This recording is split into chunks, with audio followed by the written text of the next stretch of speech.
The sun beat down on the small village of Dara, baking the mud brick houses until they radiated heat. Dust devils danced across the parched fields, mocking the farmers' desperate hopes for rain. Life was hard in Dara, especially for Aisha and her family. Their small plot of land had yielded almost nothing this season. Aisha's mother, Fatima, tried her best, but the food was running out. Aisha was a small girl, just 8 years old, with big, brown eyes that seemed to hold all the worries of the world. She was always hungry. She helped her mother with chores, fetching water from the dwindling well and tending to the few chickens they had left. But her stomach always ached, a constant reminder of their empty pantry. One day, driven by gnawing hunger, Aisha crept into the small shed where the animal feed was stored. It was meant for the goats, their only source of milk. She knew it was wrong, but the sharp pangs in her belly overruled her sense of right and wrong. She scooped a handful of the coarse grain into her mouth, chewing slowly, trying to savor the small amount of nourishment. The feed tasted dusty and dry, but it was food. As she swallowed, she heard angry voices. The village elder, a stern man named Jaffer, and several other villagers stood at the entrance of the shed, their faces grim. They had caught her. Aisha froze, her heart pounding in her chest. She knew she was in trouble. The animal feed was precious, vital for the goats to survive, and now she had been caught stealing it. She hung her head, tears welling in her eyes, anticipating the harsh words and the inevitable punishment. "Aisha, what do you think you are doing?" Jaffer's voice boomed, echoing in the small shed.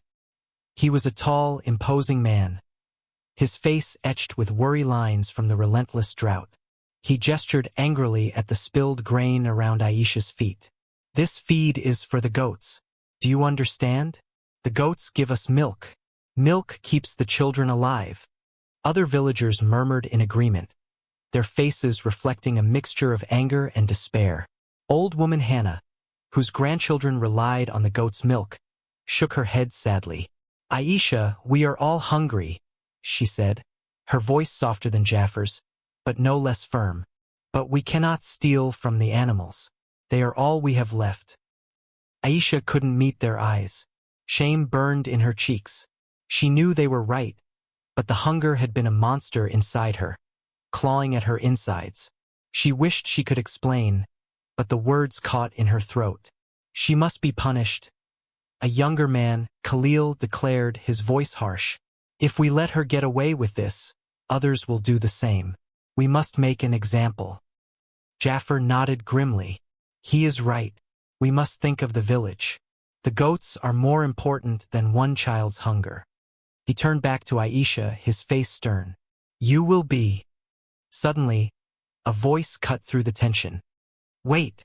All eyes turned towards the entrance of the shed.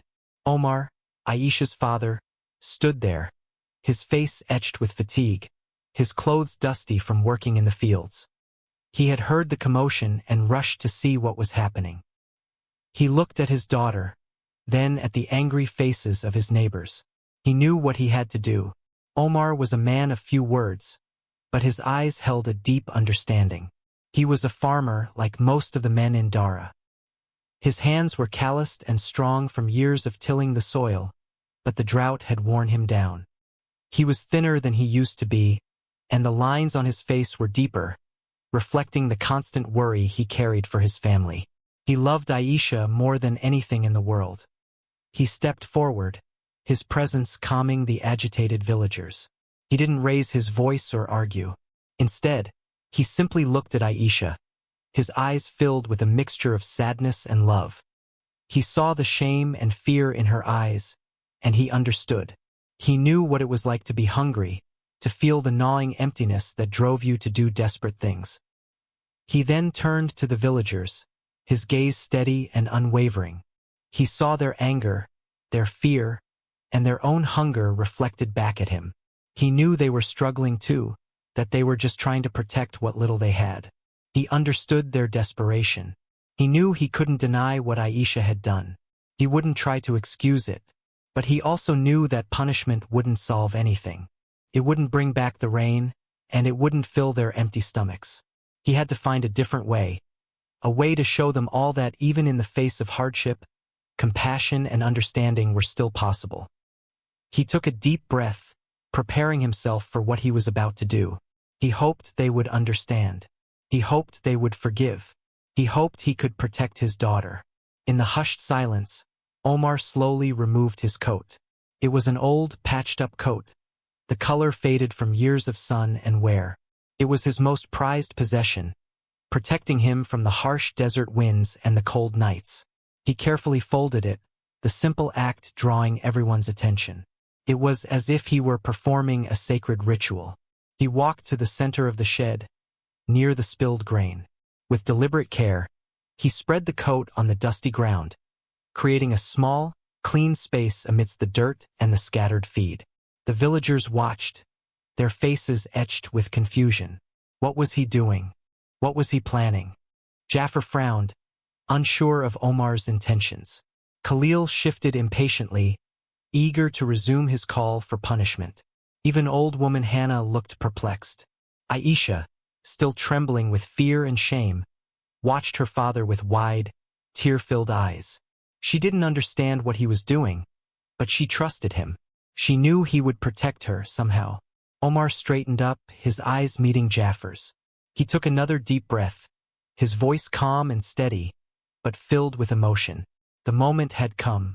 He was about to make a statement that would challenge their anger, their fear, and their desperation. He hoped it would be enough. He hoped it would change their hearts. He hoped it would save his daughter. He looked at Aisha, and a small, sad smile touched his lips. He was ready. Omar's voice, though quiet, resonated with a strength that commanded attention. "You eat first, my daughter," he said, his words clear and unwavering. He gestured towards the spilled grain on his coat. "You must be very hungry to have resorted to this. Eat. Fill your stomach." The villagers gasped. Jafar's eyes widened in disbelief. Khalil scoffed, shaking his head. Old woman Hannah's face softened with a mixture of pity and understanding. No one had expected this. They had expected anger, denial, perhaps even a plea for leniency. But they hadn't expected this act of selfless love. Omar knelt beside his coat, his gaze fixed on Aisha. He didn't look at the villagers, didn't acknowledge their shock. He was focused only on his daughter, on her hunger, on her shame. He wanted her to know that she was loved, that she was forgiven, that he would always be there for her, no matter what. "It's all right, Aisha," he said softly, his voice filled with tenderness. "Eat. Don't worry about anything else. Just eat." He picked up a handful of the grain and offered it to her. His hand trembled slightly, not from fear, but from the overwhelming emotion that surged through him. He was willing to sacrifice everything for his daughter, even his pride, even his standing in the village. He would do anything to ease her suffering.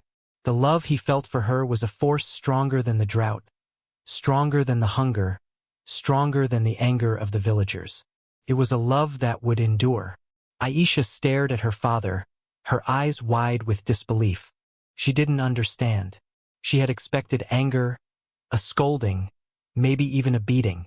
But not this quiet act of love, this unconditional acceptance. Shame warred with hunger, but the hunger was a powerful force, a constant ache that wouldn't be ignored. Tears streamed down her face, mixing with the dust on her cheeks. She hesitated, glancing at the villagers, their faces a mixture of shock and confusion. She was still afraid of their judgment, afraid of the consequences of her actions. But her father's eyes, filled with love and understanding, gave her courage. Slowly, tentatively, she reached out and took a handful of the grain from her father's hand. It was coarse and dry, and it tasted of dust and desperation. But it was food, and she was hungry. She put the grain in her mouth and chewed, the tears continuing to flow. Each swallow was an acknowledgement of her shame, but also a testament to her father's love. He knelt beside her, his hand resting gently on her back, offering silent support.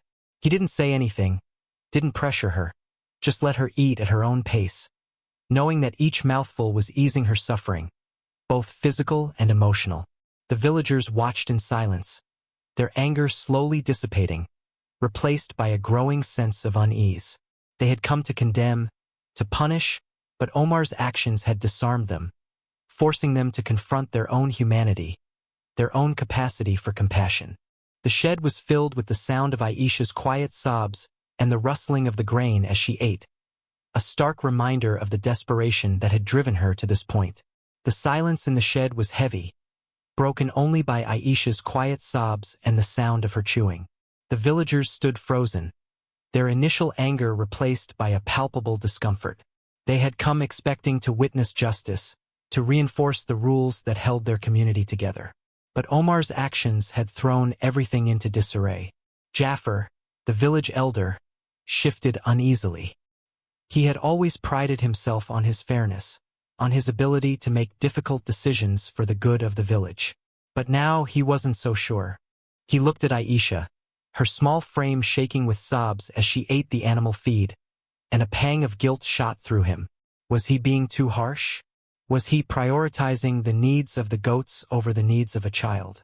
Khalil, the younger man who had demanded punishment, looked away, unable to meet Aisha's tearful gaze. He had spoken out of anger, out of fear, but now, seeing the raw emotion on display, he felt a flicker of shame. He realized that he had been quick to judge, quick to condemn, without truly understanding the desperation that had driven Aisha to steal the feed. Old woman Hannah wiped a tear from her own eye. She had seen much hardship in her life, had known the sting of hunger herself. She understood Aisha's desperation, understood the lengths a mother would go to feed her child. She had initially been concerned about the goats, about the milk that her grandchildren needed, but now her heart ached for Aisha and her family.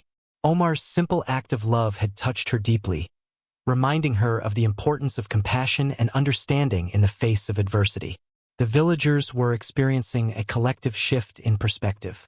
When Aisha had eaten her fill, Omar gently wiped the tears from her face with the edge of his coat. He then stood up, his gaze sweeping over the silent villagers. He held their gaze, one by one, his expression a mixture of apology and defiance. He knew he had challenged their authority, their way of thinking, but he had no regrets. He had done what he had to do to protect his daughter. He spoke, his voice calm and steady, but carrying the weight of his words. "I know what Aisha did was wrong," he said. "I am not trying to excuse it, but you must understand, we are struggling. The drought has taken everything from us. Our crops have failed, our animals are weak, and our children are hungry." He paused, taking a deep breath. "I have tried my best to provide for my family," he continued, "but it has not been enough. I have worked from sunrise to sunset, but the land refuses to yield. I am ashamed that my daughter had to resort to stealing, but I cannot blame her. Hunger is a powerful thing. It can drive a person to do things they would never normally do." He looked at Jaffer, his eyes filled with sincerity. "I am sorry for what Aisha did," he said. "I will do everything I can to make amends. But please, I beg you, do not punish her too harshly. She is just a child, and she is hungry." He then looked at all of them, his plea encompassing the entire village. He hoped they would understand. He hoped they would forgive. He hoped they would help. For a long moment no one spoke. The weight of Omar's words hung heavy in the air. Then, a voice broke the silence. It was Khalil, the young man who had been so quick to demand punishment. We understand, Omar," he said, his voice softer now, laced with remorse. "We are all struggling. It is not easy for any of us." He looked down at the ground, ashamed of his earlier harshness. "My own family, we have not had enough to eat for days. I know what it is like to be hungry." He looked up at Omar, his eyes filled with a newfound understanding. "I was wrong," he admitted. "Aisha should not be punished. We should be helping each other, not condemning each other." He paused, then added, "We have a little extra flour. It's not much, but you are welcome to have it." A murmur of agreement rippled through the crowd. Old woman Hannah stepped forward. "We have some milk," she said. "Not much, but enough for Aisha and her brother." Others began to offer what little they could spare, a handful of dates, a few dried figs, a small portion of lentils. Jaffer, the village elder, nodded slowly. He had been wrong too.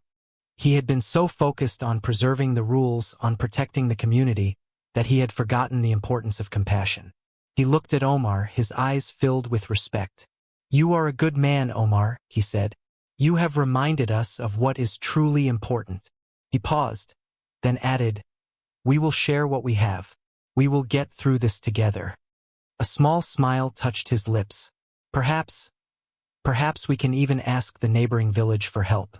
They fared a little better this season. That evening, Omar, Aisha, and Fatima sat together in their small home, sharing the food that the villagers had given them. It wasn't much, but it was enough to fill their stomachs, to ease the gnawing hunger that had been their constant companion. Aisha ate slowly, savoring each mouthful, her heart filled with gratitude. She looked at her father, his face etched with fatigue, but his eyes filled with a quiet pride. She knew he had risked everything for her, and she loved him more than words could say. Fatima, Aisha's mother, smiled at her daughter, her eyes shining with relief. She had been worried sick about Aisha, about the hunger that was consuming her, about the anger of the villagers. But now, seeing her daughter safe and fed, she felt a surge of hope. The community had come together to help them, and that gave her the strength to face the future.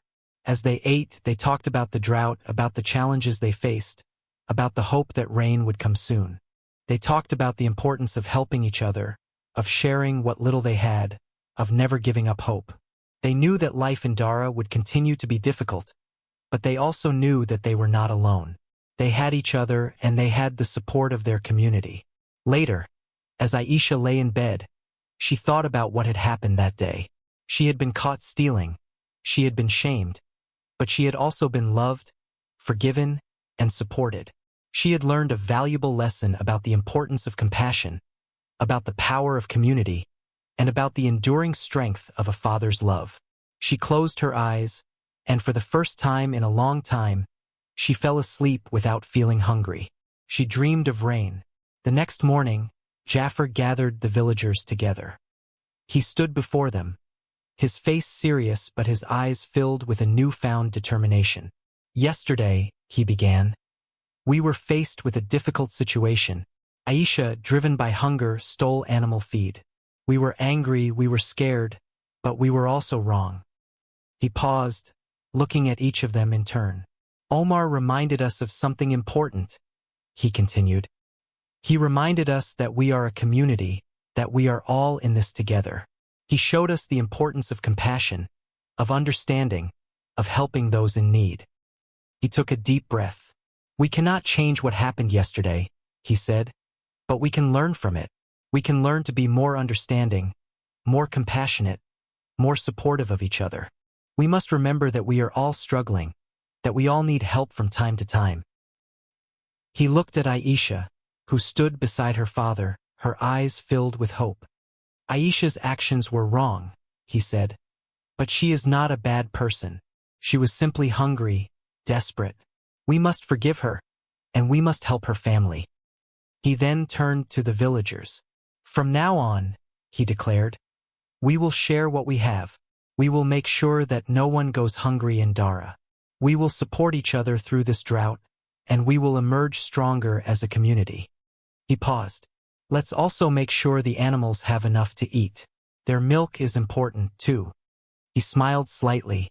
"It's time to work together." The villagers nodded in agreement, their faces filled with renewed hope and determination. The air felt lighter, filled with a sense of unity and purpose. They knew the road ahead would be difficult, but they were ready to face it together. Days turned into weeks, and the drought continued to grip Dara. But something had changed in the village. The sense of unity and purpose that Jaffer had spoken about had taken root. The villagers shared what little they had, helping each other with their chores, tending to each other's animals, and offering words of encouragement. Omar and Aisha worked alongside the other villagers, contributing their share to the collective effort. Aisha, no longer consumed by hunger, helped old woman Hannah with her goats, learning how to care for them and milk them. She felt a sense of responsibility, a sense of belonging that she had never felt before. The villagers sent a delegation to the neighboring village, asking for help.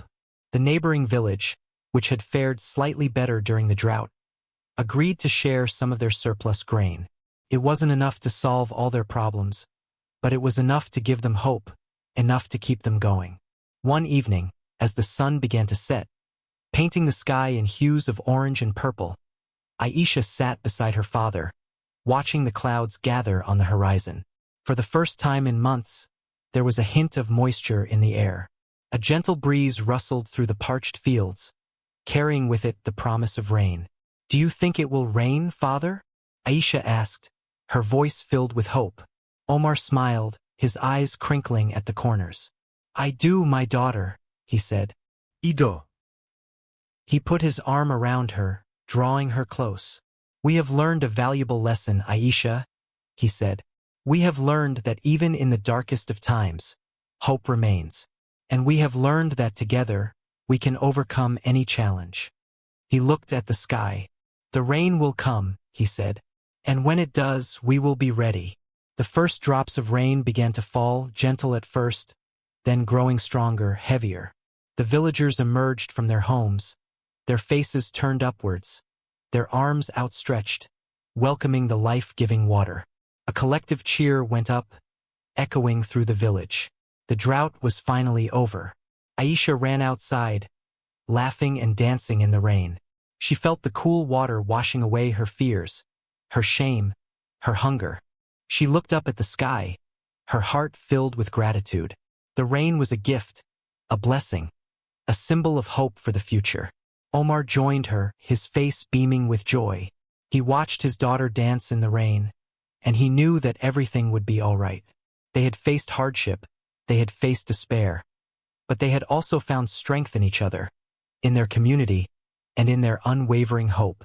The rain continued to fall throughout the night, soaking the parched earth, filling the empty wells, and revitalizing the withered crops. The next morning, the village of Dara awoke to a world transformed. The fields were green, the animals were healthy, and the people were filled with renewed hope. Aisha and her family stood outside their home, looking at the lush green landscape. They knew that the road ahead would still be challenging, but they also knew that they were ready to face it, together. They had learned a valuable lesson about the importance of compassion, of community, and of never giving up hope. And they knew that as long as they had each other, they could overcome anything. The sun peeked through the clouds, shining down on the village of Dara, a beacon of hope in a world that desperately needed it.